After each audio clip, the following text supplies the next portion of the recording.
Hey, we got something new. Yeah, do you guys That's want to do this now? I just brought it up while you're yeah, yeah, yeah. Yeah, bring it up. okay. Eric from Gen Z Renovate. Uh, Eric's a good guy. I like to exchange messages with him. So let's see what he has to say. I have not listened to this one. As you can see, zero plays. So So we'll this could see. be super fucked up. It could be. Absolutely. It could be. I just have to change This something is here. exciting. Let's do a countdown and a drum roll. There, play it. Where's their How's soundboard? it going? Mike, Paper King, Landscape Daddy. My name is Eric, new hardscape maintenance business owner from Gen Z Reno. Just want to ask you guys a funny question out here. With COVID, we all know the landscaping and hardscaping industry in Ontario has spiked quite a bit, and tons of new contractors came out. I actually work with a lot of Chinese landscapers and hardscapers, and they're charging super cheap for laying pavers and doing anything landscaping related. I have definitely worked with price at 13, 14, $15 installing Holy shit. pavers that are at $4 to $5 per square feet. This is super good thing we played Yeah, it today you with should have started we off talked with about it. this. Yeah. Yeah, no, it would have been great. How are you guys dealing with all these competition right now?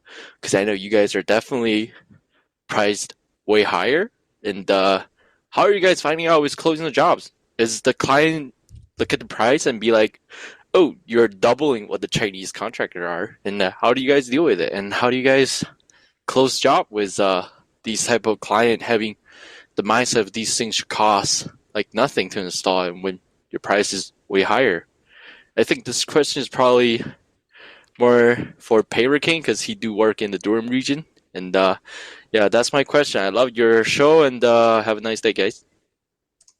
Thank you, Eric. That actually fits in Thank perfect you, with Eric. this episode. It does fit in perfectly with this episode. I was going to say, Chad, what's the Chinese contractor problems like in Cornwall? Well, we both know that I'm partial to Chinese equipment, having 6 Chinese excavators over my career. So I can appreciate a good deal when it comes along, right? Um, but fortunately, I think that we've had enough years under our belt to elevate us over those type of clients that are really looking for that deal, right? Like we don't take phone calls out of like just random phone call to say we're looking for a landscape estimate or something like that, right? Like we have referral based business and commercial based business that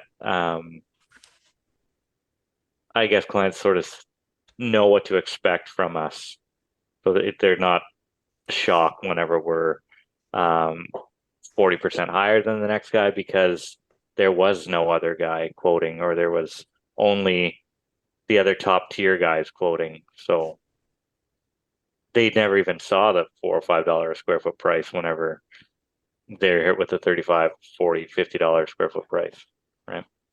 So I don't think for me, the the clients that are calling those contractors, like the Chinese contractors, because Durham region does have this year does have a lot more Chinese contractors than say last 3 or 4 years.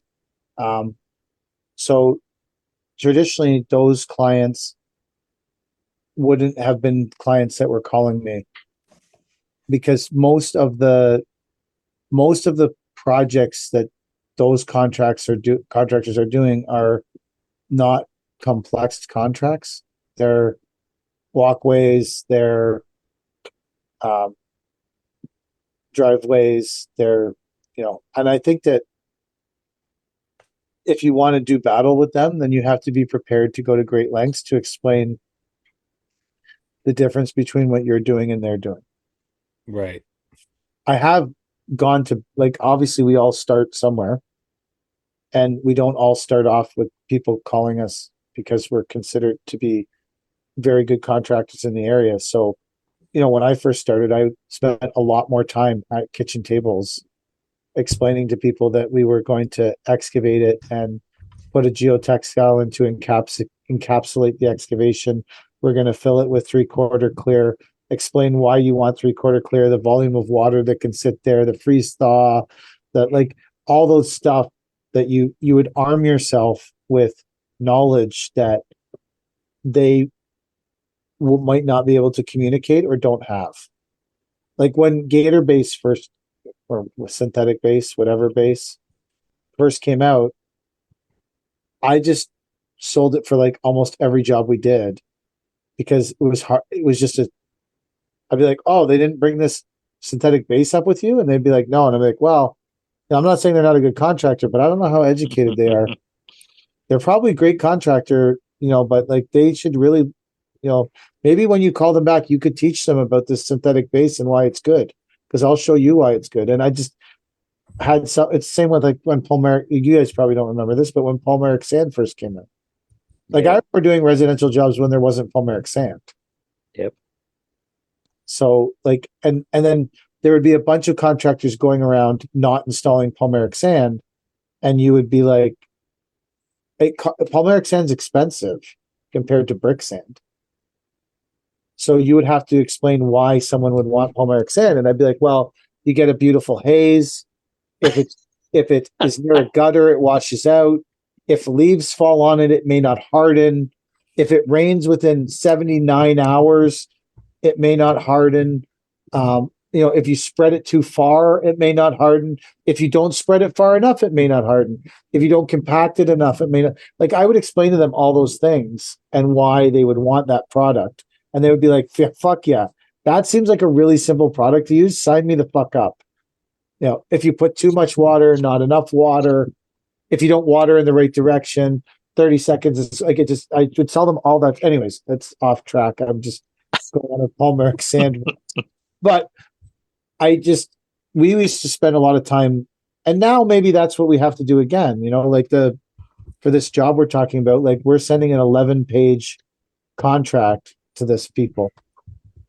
And for some people, like if someone else was going to do this like significantly cheaper, some people would say these people have an 11-page contract. They have a legit website.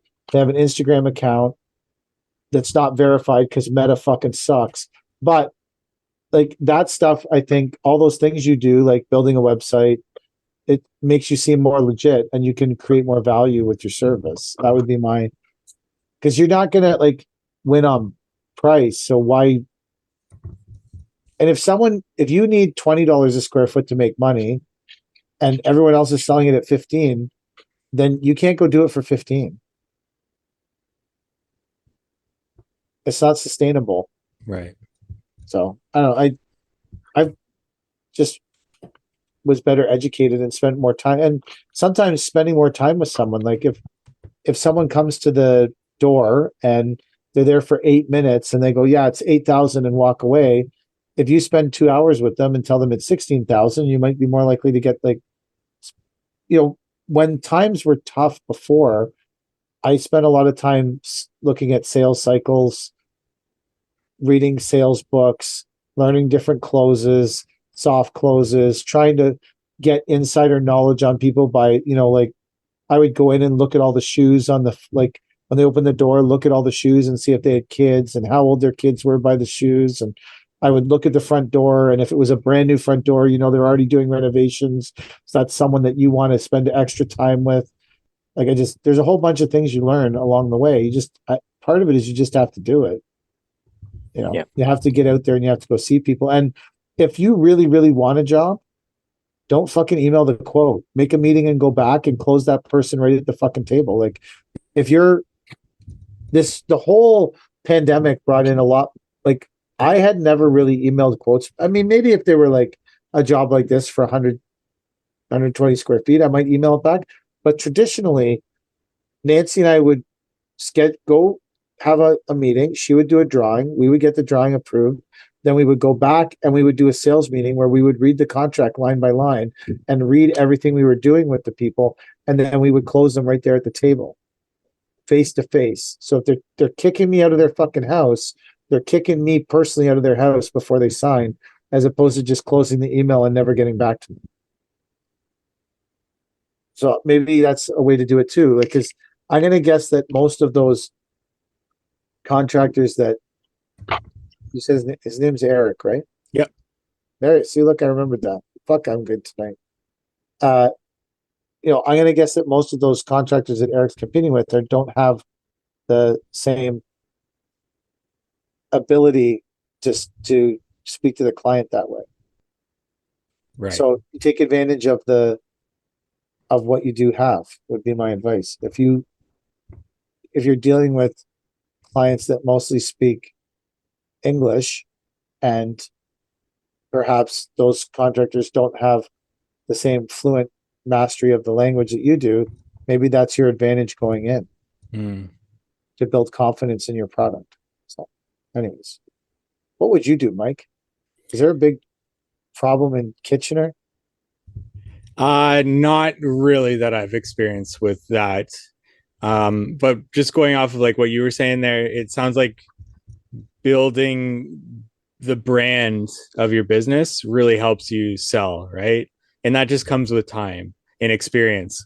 But before then, it's all about like knowledge and being able to explain to the client why your price is your price and the quality that you're going to put into it. But I really focused on 2 years ago, I started my YouTube channel because I wanted to build my brand further. And so I was deciding on, do I go big on Instagram or do I go big on YouTube? And I chose YouTube just for various reasons. And that was just another thing to help build my brand a little bit more so that I could send videos to clients to show them what I do if it came down to it, because I figured it's not if, it's when downturn in the economy comes. And coming out of COVID, I guess that it's going to be a little bit worse than normal, and we'll see how that continues. But that was my game plan 2 years ago, and it's helped so far going into this apparent downturn, if we're going through a downturn, and however long it's going to be. But it's just another thing to continue to build my brand a little bit more. So when you're sending those videos, or you sent I follow the How to Hardscape YouTube channel. Do you have a Ever After Landscape YouTube channel, or are you sharing your How to Hardscape YouTube channel with your clients? So we got the How to Hardscape YouTube channel, which just reposts the podcast episodes in video format, and then we got the I Am a Hardscaper YouTube channel. Oh, okay, I see. Yes. Yeah. So I purposely went with the I Am a Hardscaper because I didn't want a lot of people to reach out to me. I wanted it to be difficult for them to find me. So I'll wear typically like an Ever After Landscaping hat. So for people to find me, they really want to find me, right? They really have to do the work. Do you send those videos with a quote? No, introduce people to the channel saying, hey, here's your quote, here's a link to the channel that's going to explain everything that I'm going to do at your house. Yeah, exactly. That's what I've been doing this year. Idea. Yeah, so I'm working on a backyard retaining wall project right now, and it's 2-tiered, and I have a 2-tier retaining wall video that does a breakdown step by step of how to build it. So I just sent it with the quote, and that really helped the guy to make the decision. He even told me that he really enjoyed the video, and it's one of the main reasons why he went with me. So one of the things I do with quotes is, because we email them too, is every product that I'm using, I put the link to it on the internet underneath the product in the quote. So like if for this quote here, where it says Perma Edge 2 pails, I go to the Perma Edge website. It says Perma Edge. There's a spot in it that says why it's better edging and more effective. And then there's another spot in it where, not just joking, I'm going to say that, but they prove how effective it is against the chain.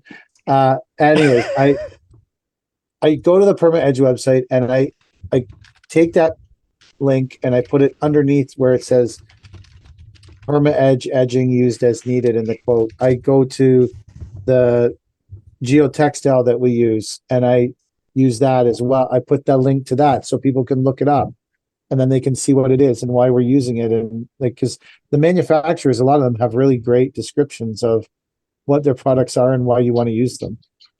I also do the same thing, and I either link the So just a shout out here to the How to Hardscape headquarters software. You can do that and just set that up automatically. So when you add those materials, they're already hyperlinked in the proposal when you send it to the client. And so what I've been trying to do over the past few years with everything online is to also have my own articles. So I'll link like woven versus non-woven because we have an article on How to Hardscape for that. So I'll link that in my proposals for the fabric when that goes out. We've also got a gator base or a synthetic base article, so I'll link that as well. So I try to leverage everything that I'm doing. Um, all my business kind of all my businesses kind of work together, and it's kind of on purpose that I've done that. So that's kind of my mindset on branding, at least. What if someone, do you think someone could still effectively, like Eric, use your videos from I Am a Hardscaper, even though he's not the one in them? I still think he could effectively use them as a young contractor and send them to people and say, this is how I'm going to build it because this is how the expert builds it. Absolutely. Yeah. And that gets me more views. So that'd be awesome. Yeah, but I think that's a great way to, I think that's smart to do that. It's always best to do it yourself eventually, though, right? When you have the ability and the resources to, because the client will see your face. Yeah. But if you're someone starting out, there's a lot of resources there. Oh, yeah, absolutely. Yeah. That's good. So, like, we sort of fell into this whole thing where, like, I'm not a people person at all. Really? I don't get Yeah. that impression from you. Just told me you were chatting at the gym with guys. Yeah, because there's 10 people or 15 people that go to the gym every day for the past, I don't know, 15 years or whatever, right? So, I mean, yeah, you're going to say hi or whatever, right? But, I wouldn't, but I see why you do. like, so we built all these relationships with other contractors and generals and civils and carpenters and all this shit. And these guys are the ones who are giving out our name to homeowners and shit, right? And the best way to get a job is not from someone calling you out of the fucking phone book or picking up your card and putting you up against 4 other people. But a lot of the times clients will ask someone who's already working there if they know anybody who can do this for them and stuff, right?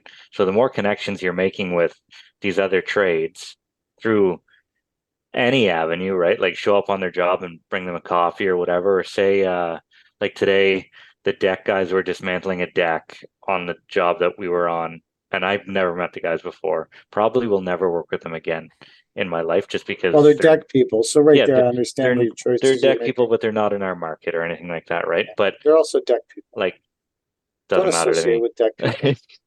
Anyway, You're better than that, Chad. You're honestly just better than that. I'm not all that good of a person, but You're still first better thing I than said, you're hey still better than guys, deck people. first thing I said, hey guys, hope we're not stepping on your toes today. If you guys need a hand with anything, let us know. We got a skid steer, we got a shovel. We can help you take down the deck if you want or something. We have a tilt rotator, and I'd love to make some videos of me spinning deck boards around. So call me over here because I want to use my tilt rotator. No, because there's no fucking cell phone reception on the job site, so I can't make videos of anything. But just by like, the more people you know, somehow the work will come back around, right? Like, just introduce yourself to all sorts of different contractors and tell them who you are and tell them what you're trying to do. And before long, like, you don't have to put your price up against 5 other guys. You'll put it up against 1 or 2 other guys because someone else's recommendation was good enough. I think anyway. Like we used to do, like I used to have a fucking pamphlet that I'd hand out to clients, right? Like before this whole YouTube thing kicked off and all this other stuff, like I would hand them a fucking trifold pamphlet that I made on Vistaprint or something like that. And I still have one. Yeah, I was trying to find it earlier. I'm sure we do. I'm might have hit the mother load. What's that? No, those are business cards. Oh yeah, I'll mail you guys one. You want to see them? There's this one. You see that? Oh No, yeah. no, Oh, come back. It's got to be in front of your face. Put it in dead front of my center. Yeah, there face. you go. There you go. Dead That center. one. Oh, nice. I like that. It's nice. Yeah, that's Yeah. actually So classy. It looks clean. The white Yeah. yeah, is nice and there's clean. testimonials and everything in here. Like, Wow. it's not gonna show up, but anyway, like our little logo, a couple places. I shouldn't say it. I stuck the ICPI logo and shit, and Nice. CMA. I don't even think. Did you take the Yeah, ICPI yeah, I course? took it. Oh, It's not like nice. I didn't pass the course or anything. There was two pamphlets that we did.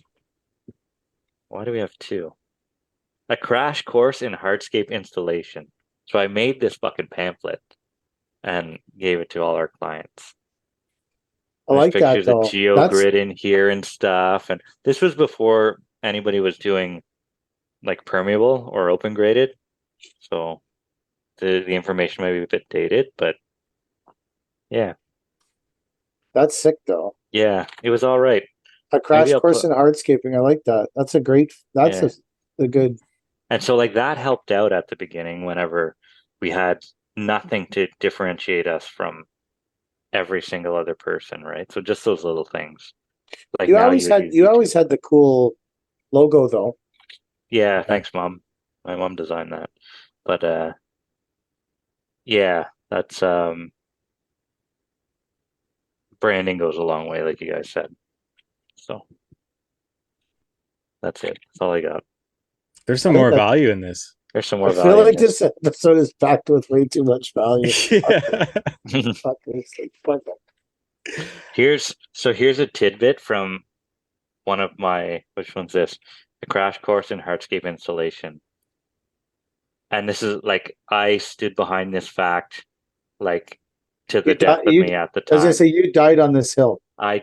If your contractor can unload his plate packer without the use of machinery, that plate packer is too small for the initial lift compaction of an interlocking brick project.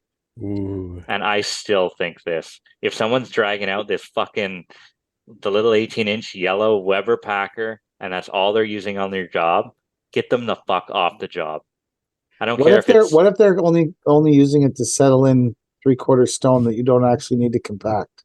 so that's why this whole thing is sort of irrelevant because this was before an open graded Okay, yeah. base So you're talking was if that big, right? yeah, Like, I totally agree with you if you're doing A gravel and stuff. 100%. even still, like if I'm like unless you're going to use a jumping jack to compact the native before you put down your fabric and all this shit, Yeah. still think you want a big fucking packer to hammer that native soil down. Like I think If you're doing permeable, you don't want to pack native soil. no, You want the pores of you it to want be open and accepting of you the want a water. scarified native soil. Scarify, I like that word. Nice. That's a guy who took the NCMA course right there. Yeah. Yeah. Did you know that that word before you took the course? Yeah, because you do it to tree holes, right? You're supposed Ah, to you scarify you the bottom scarify of the the tree tree hole. hole. Yeah, that's true. Totally agree with you. Gotta scarify the bottom. Transferable vocabulary. I had an interesting topic I wanted to talk about. Now I forgot what it is. Fuck. There was something I wanted to talk about with you guys to say. Now I don't remember. Hold on. Oh well, such is life. Wow. This is nostalgic. I'm gonna put these up. I've got my old business cards somewhere here. Oh, that I that need was to the find. story I was going to tell. Business Go for card it. story. Yeah. So I was Fancy Nancy Green is doing a very large garden renovation project with her planting contractor, who's a fellow who only specializes in planting. That's all he does. And so Nancy does a lot of projects with him. And so this was such a large project that they had ordered 3 bins for it, 2 14-yard bins and a 10. And when I showed up with the first bin on the first day, the contractor was there and I'd never met him before. And so he came over and he's shaking my hand. He's like, "It's great to meet you." And he's like, here's my business card. And I was like, "Oh, thanks, man, for the, just invoice to the card," which is great when someone shows you how to invoice them. I was like, "Perfect. That's amazing." And he goes, "Can I get your business card?" I was like, "Yeah, I don't have business cards, bro." And then he said to me, wow, man, it must be great to be so big time that you don't have business cards. And I'm like, I think it might be a mistake that I don't. And I actually do have a bunch of business cards, but I just don't carry them on me. Like, I think Drake has business cards in his truck. Christy has business cards in her truck. Cody has business cards in her truck. Darian has business. Everyone has business cards except for me, and I'm the only one that like I should have them. I should be the priority to have them.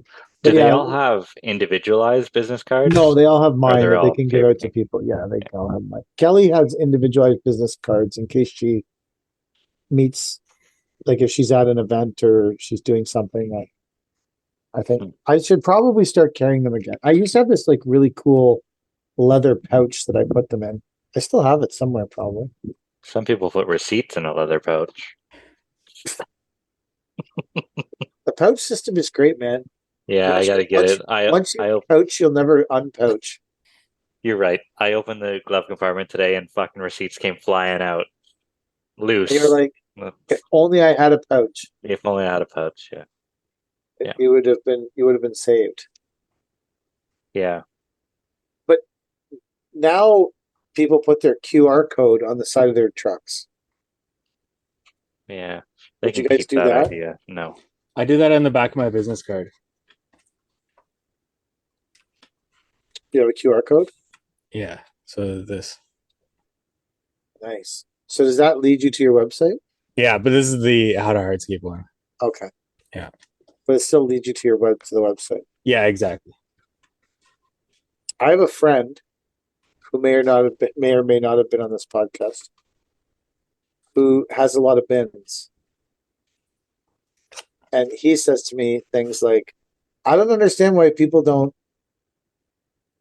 That's a nice business card. Just clean and simple. Yeah, it's really nice. But there's no QR code on the back. No, not on this one. This is an old one. I like that though. It's a nice card. And he'll say things to me like, I don't understand why people never call to complain about your bins and complain about this and complain about that. And I said, because I don't have a fucking QR code on the side of them that leads me to the complaint department. I don't even have my fucking name on them. They're just random black steel bins lying all over fucking Durham region. This week, because every week, Cody and I will at some point be in the yard together, and I'll be like, "Do you know where all the bins are?" You should be like, "I don't know." Like, fuck. And then we'll have this like weird meeting where the two of us are like, "Yeah, there's a bin here and a bin there and a bin here and a bin there," and we we thought we had all the bins counted for like this bin had been out for like a week, and then it was actually at Darian's parents' house. They had a bin that he had taken down there that like because I didn't take it and Cody didn't take it, we had kind of forgotten it existed. And he called me and was like, "Yeah, my parents' bin is ready." And I'm like, "Holy shit, maybe that's the missing one." Because we kept counting and we'd be like, "Yeah, there's 10 bins. Yeah, we got to 10. I'm like, "I think we only got to 9. No, we got to 10. It's all good." I'm like, "We literally lost a fucking bin because neither of us had been one that dropped it off." Trying to count these. And then I said to Cody, "We need to start a shared note. And every time we put a bin down, put it in the shared note that this is where the bin is or whatever. And then delete them out of the shared note together so we could keep track of where the fucking bins are." I feel like that's a fun job. Going around, dropping things off, picking them up. The bins? Yeah. Yeah, I like it. I do like it. I do like being like driving Like the bin with a truck. partner, that's you get this one, I'll get this one, you do this one, I'll do that one. It I gotta is bring fun. this, then I'll pick up this one, I'll get yours after this. Like, Yeah. that's a We do have we have a good time. Actually, we have a good time with it, yeah. Because I was actually pricing some work today for some commercial work. And I can tell you this much, that hexagonal shaped paver from Lock Uni, that stuff's expensive fucking shit. Is it? Yeah. I haven't looked Buying at it. like I was pricing out like 5,500 square feet of it. wow. I was like, just 5,500 square feet of it. I think 5,500 square feet of it was like 60 grand or something. Oh, That'll Pretty keep you crazy. busy for a minute, eh? Yeah, if we got the job, but like pricing commercial stuff is like you got better odds of beating the casino at the Uh, like. you just have to be willing to work for nothing. You know what though? Like the commercial job we were just on was a contract for us, and we're doing like the final invoice for it and stuff. Kelly and I've been working on it, and you forget when you don't do contractual commercial. I haven't done a contractual commercial thing in a while. A lot of the commercial stuff we've done has been hourly stuff for bigger contractors. This was a contractual thing we were doing. You forget, if you're really anal, how many extras you can add to a job. Yeah. Because if it's not in the contract, I don't do it unless I'm getting paid. I tell them to get someone else to do it. And then they say, go ahead and do it. So I think the extras on this job actually added up to more than the original contract. Well, that's all right. So yeah, I forgot that there's a whole theory that, and we used to talk about this when I used to bid a lot of commercial stuff, that you have to be there. If you're not there, you can't get the extras.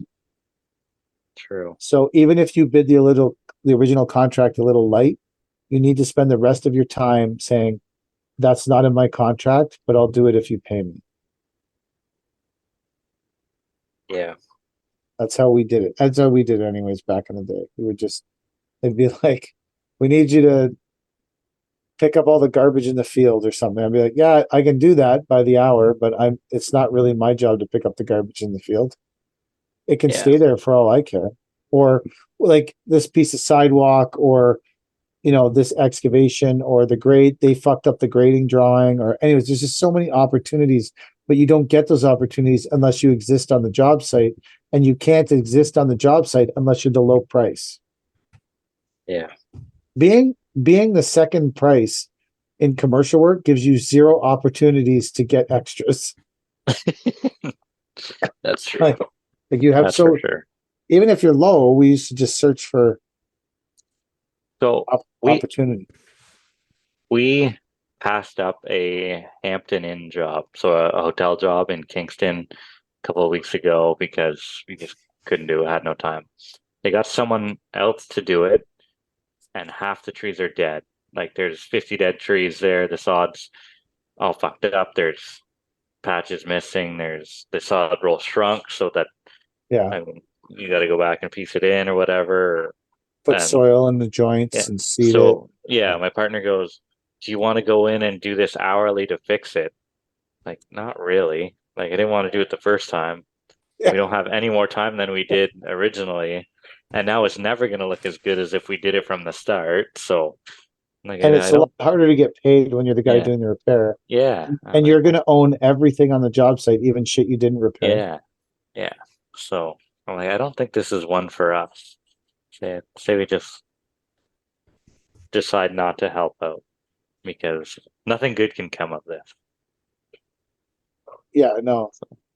Why don't they get? I guess the original contractor probably wasn't from Kingston and was like doing it as a. Neither were we.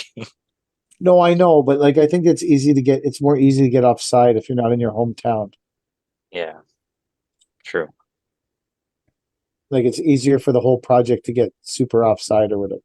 Yeah, it's not. I mean, it's probably a 150 grand, 200 grand job. Not overly like monstrous or anything, but a couple weeks of work. So I can see how that's, especially if you're not well versed in softscape stuff, how that can go sideways on you. Obviously, especially they didn't know how to water things. Yeah, yeah, that's yeah. And go really offside, if you're really not good fast. at it, yeah. If you're not good in May, you're definitely not going to be good in July. Yeah. No. If you don't have a water truck in May, you really don't have a fucking water truck in July. If you're running 6 hoses off the building to try and get to the far corner of the job site, you are that gets away from you real quick, that job. And as soon as you got to hire a water truck, you are spent for your budget. And the other problem is, if you've gotten to the point where you're going to hire a water truck, you're probably 2 days behind when you should have actually hired it. Oh, right? Yeah. because you've I've been there tried to before. Yeah. piecemeal it. Yeah. You've I've had a tried to, guy call me up. He's like, "We really need your water truck." And I told him the price. He goes, "Oh, we can't afford it." And he goes, "But I only allotted for the guy to go with the tote one day and water the 6 pallets of sod." I said, "That is nowhere near enough water." It was 30 degrees July, just like it is today. Yeah. Like it was, I'm just like, what are you thinking? This is the same guy who bid fucking 250 a square foot to lift and relay brick in town. oh my God. But yeah, so But see, the problem with that is no matter what it costs to water it, it's cheaper than you taking time out of your schedule to relay it, because if it dies, you're gonna have to relay it. Then you're gonna have to fucking water that sod anyways. have you ever Oh, rolled up dead sod, dead oh stinky yeah, sod? yes, lots of Ugh, times. yeah, no, Sodding in the summer when you are not prepared, you could be fully prepared with 10 water trucks and still have massive die off midsummer. if If it's if hot, the sod happened to sit too long, or it's yeah, the stuff you rolled out at 7 o'clock in the morning, but you didn't get the water going until noon, it could dry out that fast. yeah, Like you could have 2 water trucks sitting and still have a fucking shit pile of dead sod. Like if you miss 1 inch of it, the fucking roll dies. Like it's like sod in yeah. July is like a Our city doesn't require you to sod in July and August. that's So smart like as fuck. any city jobs, um, they're like, "Oh, you're gonna come and sod this?" I said, "Nope. In the contract, you said we don't have to sod in July and August." They're like, "Oh, fuck, you're right. Okay, we'll wait." But yeah, just how it is. I guess the only downfall to that could be if weeds grow in the soil. No, because you don't topsoil either, Okay, right? then Like, that's good. so you'll Yeah. leave it undone until um first week of September or end of August, whenever things start to cool down a bit. But you So, can't but you expect someone to. you still get to do the topsoil then you're not dealing with all the weeds afterwards. Yeah, yeah, and just leave the site bare without any I topsoil until. I allowed for a guy with a tote. What are you fucking talking about? And it takes 2 hours to fill the tote because he's using a garden hose to fill it and then Okay. emptying it with a garden hose. So I like that allowed one a guy day with a tote. What the fuck are you talking about? Like, I could hose the whole job in an hour and it's going to take him 10 hours so just how to much do. would you charge for your water truck to do that? At the time it was $1.25 an hour, I think. And is there a 4 hour minimum? No, there's a 2 hour minimum. So essentially, you probably could have watered it 2 hours at 6 pallets of sod. Absolutely. Yeah. So for $250, Yeah. this guy did not water the sod. Did not water the sod. So even if he was paying his guy with the tote $15 an hour, plus all the guy's shit that you have to pay the government is $20 an hour. That's like $200 to do a less effective job. Never mind the gas and the truck to drive. I'm assuming he wasn't pulling the tote around in a wagon. No. And he can't be somewhere else making money doing something else, right? Yes, exactly. So you're losing even more that way. But I don't that's think what it's I a like to good. call someone else's problem. No, Because as soon as you don't hire me, it's someone else's problem. it's someone else's problem, motherfucker. Yeah. The sod game's a tough game, man. We're going tomorrow to prep some sod. Then we're I going to got lay it on Thursday in the rain. Yeah, it's supposed to piss on Thursday. Yeah. Yeah. It's supposed to rain. Maybe that'll boost listenership. Ooh. I think we're No, it doing needs to. okay for listenership. I don't know. Pull up the stats, Mike. Live What on is the podcast? Maybe afterwards. Why? You scared to pull them up live? Yeah, very scared. Are you? Really? We have 49 5-star reviews on Spotify. Nice. That's a lot of reviews. That seems like a lot. Is it a lot? It's more I mean, than it's the How to basically- Hardscape podcast says. Basically the same amount as Joe Rogan. I would feel like we're, obviously in the same stratosphere.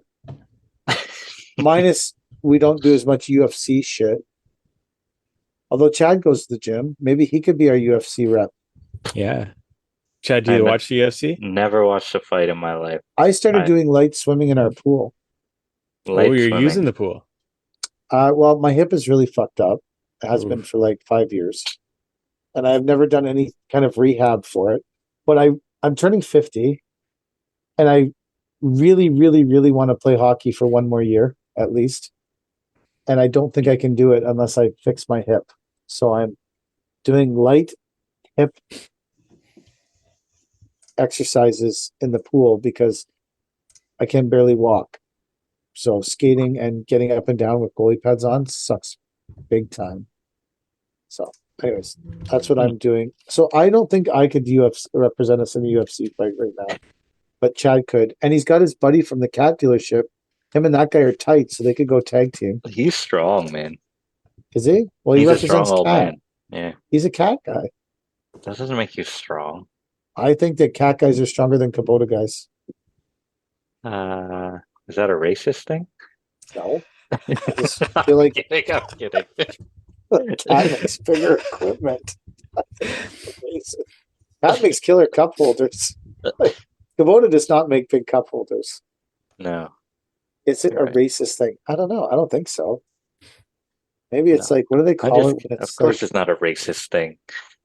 You're talking about I just machines. picture when you walk into a cat dealership, the guy is like, "Oh, I work at the cat dealership." Yeah, exhausting. You can't even fucking listen to him. You're sick of him before you heard the Yeah. first sentence leave his mouth. Maybe, and then I feel like when you go to the Kubota dealership, the guy's like, "Yo, man, the biggest machine we make is an 8-ton.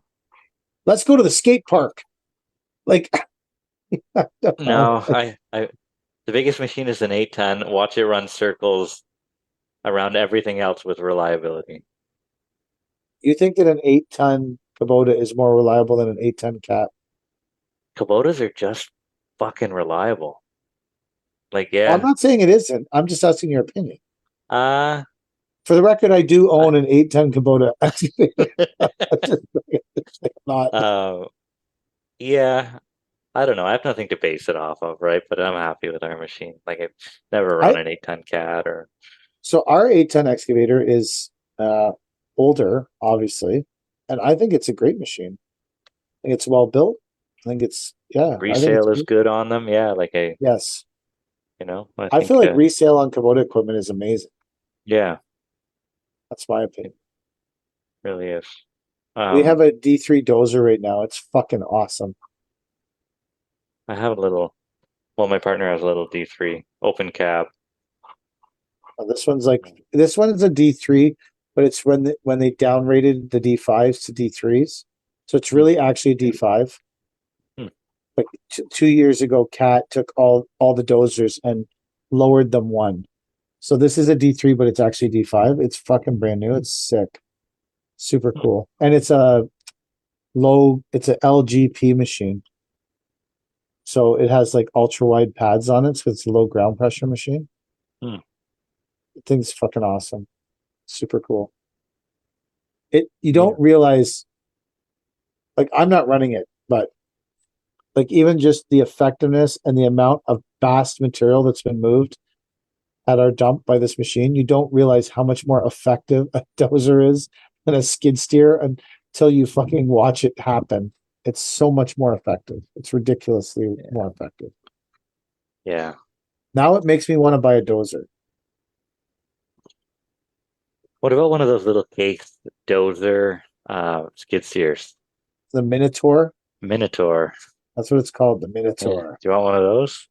They have steel tracks. Yeah. You get it with Yeah. steel or rubber? With the Minotaurs, I think they're all steel.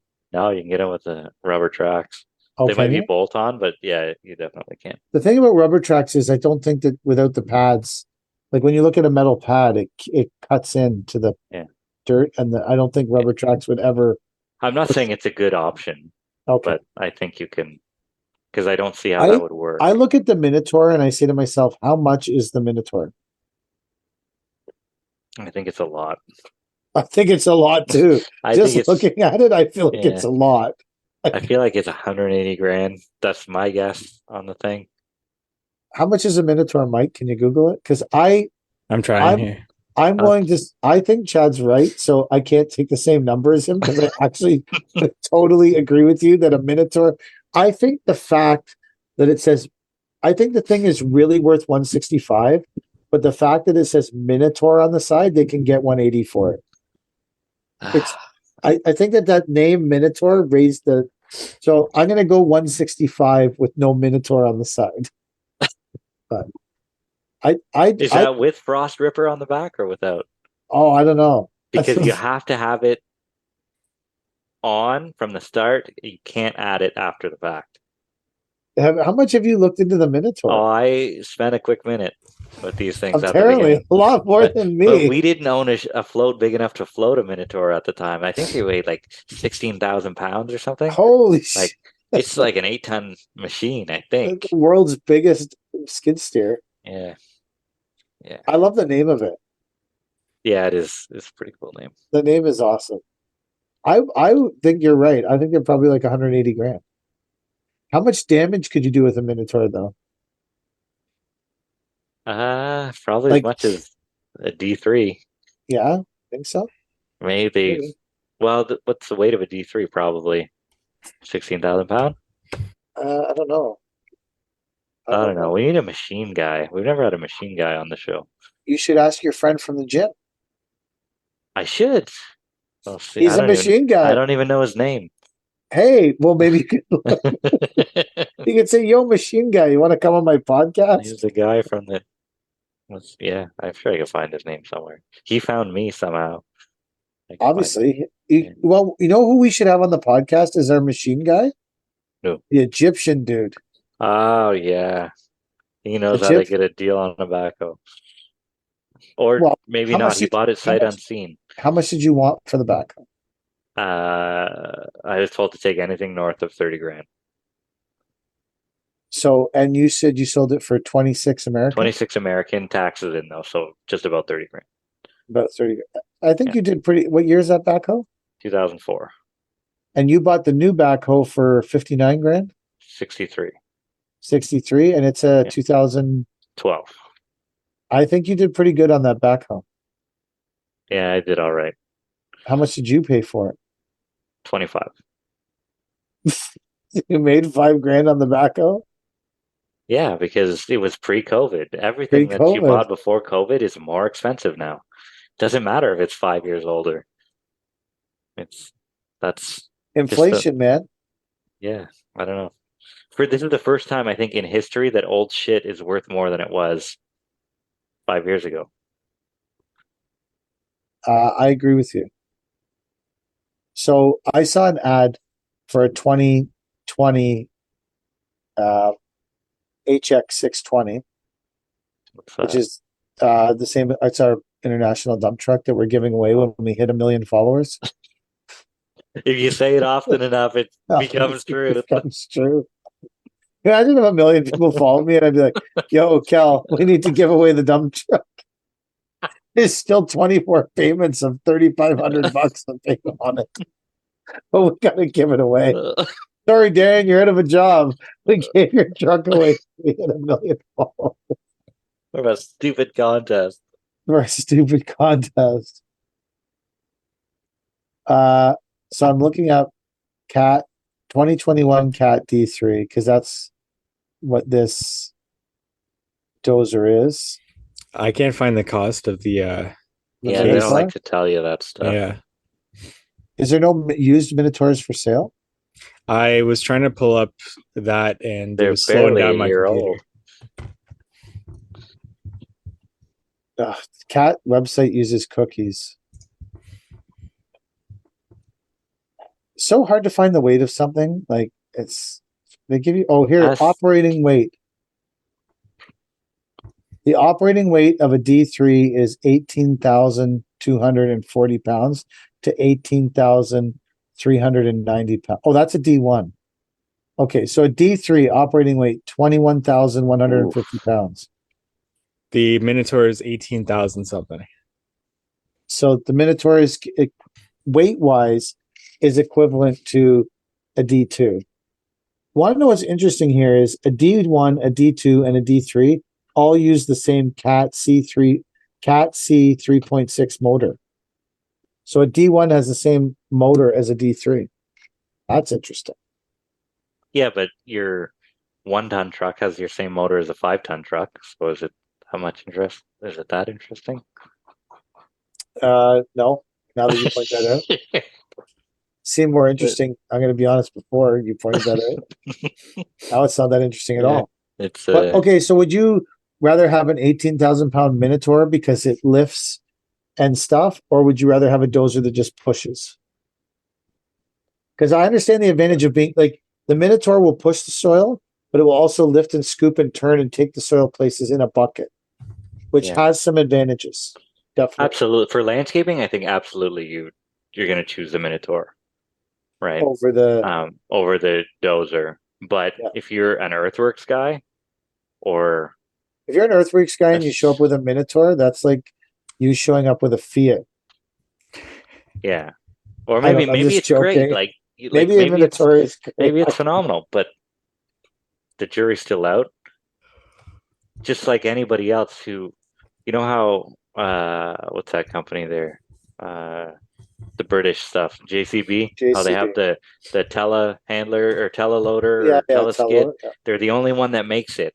If it's such a great idea, why is only one person making all this shit? So I posted a video of our truck getting loaded by a telehandler JCB skid steer, and it got some negative reactions. Really? People were like, Because it was fuck. a JCB? They're Or like, that thing's way too fucking slow. Because, like normally you'd pull up and just dump it in and then take off and dump it in yeah, and then push it across the truck and yeah, dump it in and push. yeah. That thing, like, will dump it on the far side of the truck, which is super fucking cool. But it goes,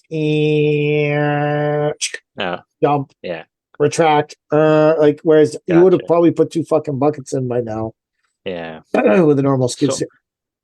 we had to go buy 4 tons of clear gravel from a landscape depot around our job today. And Gord came back and said, "How much was it?" He goes, $224. And I said, "It was 4 tons." He's like, "Yeah, it was $50 a ton." I said, "I'm gonna go to that JCB and take a shit right on the fucking seat for $50 a fucking ton. Are you kidding me? Like, that's fucking ignorant. Like, I understand prices for Landscape Depot, but for fucking $50 for a ton of clear gravel, fuck right off. That seemed I think that's what's it excessive. normally for you? $13 from the quarry, $13. 26 Yeah. retail. Yeah, 13 from the quarry. Yeah. Okay. Yeah. I could see that from the quarry for sure. Yeah. So double retail, not 4 times the amount retail. Yeah. So 4 I times. don't know. Like that, There's I thought that was fucking ignorant. there's a couple landscape supply yards that we go to that are like $50 a ton, but they're like in the heart of Toronto and they have very little storage room. And I feel like it's justified because they're probably paying way more land tax, way more rent. There's Yeah, way more this guy's headaches. in a fucking field. Yeah, that's fucked up, man. Yeah. Yeah. Fuck Like, that guy. yeah, we're never going back there. What's I his don't care if we have landscape to drive. depot called? I don't know. Gord went. One of my guys went. I was gonna just we could bash the fuck out of it on here. Try and Yeah. get sued. Try and get sued. Motherfucker selling his shit for Well, 50 they got bucks. tons of money for lawyers at $50 a ton of clear. I think we've run our course for the I night. think we've run our course for That's tonight. it. This is the end of the episode. Bye.